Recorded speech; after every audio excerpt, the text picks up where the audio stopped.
Earthy Man here again at Water's Edge at Ion Exchange at our little pond right out in front of our house. I'm looking at sneezeweed, Helenium autumnale, and it's a plant that blooms this time of the year. It mixes very well with other wetland species such as cardinal flower, great blue lobelia, dark green bulrush, slender gerardia.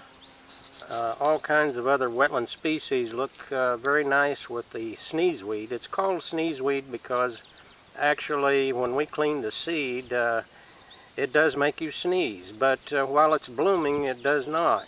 So the seed has to be dry before it will make you sneeze. It has a very beautiful flower. It grows in height anywhere from, this particular one's a new plant, evidently came up from seed this year, so it's only about 1 foot tall, but normally sneezeweed is about 3 to 4 feet in height and blooms in August and September.